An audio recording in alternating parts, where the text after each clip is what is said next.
Donc en ce moment, je travaille sur une série qui s'appelle Les Dézingueurs et qui se passe donc dans le Pacifique avec une escadrille de pilotes américains.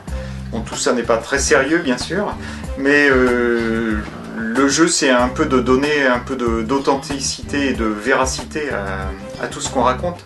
Donc même si les histoires du scénariste sont assez délirantes, il faut quand même que j'arrive à leur donner un peu de crédibilité. Donc la documentation c'est quelque chose qui me sert beaucoup, à savoir si possible des photos couleurs d'époque. Là c'est des choses justement dans le Pacifique pendant la dernière guerre.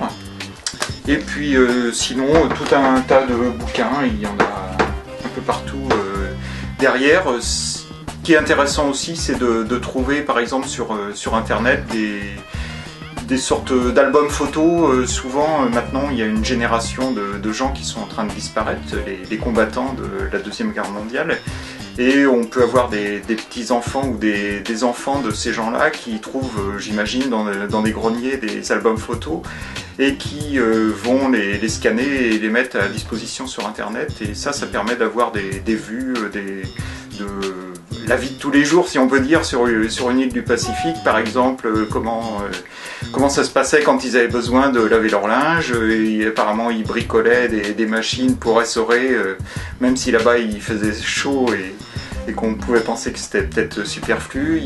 Comment ils faisaient pour rafraîchir de la bière, par exemple, en fixant des tonneaux sous les ailes ou en emmenant de la bière à 3 ou 4 000 mètres pendant quelques instants.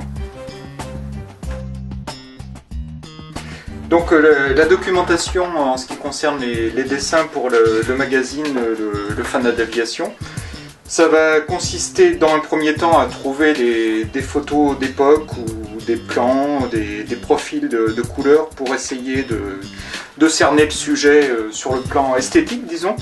Ça va être éventuellement de servir d'une maquette comme celle-ci et puis de la regarder un petit peu sous tous les angles pour essayer de trouver le bon angle d'attaque pour la caricature.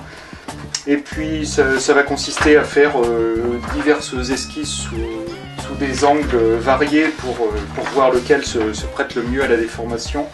Tout ça pour aboutir à un tracé noir et blanc d'un avion, en l'occurrence un avion japonais, que ensuite je vais pouvoir mettre en couleur soit à l'aquarelle ou éventuellement sur écran aussi.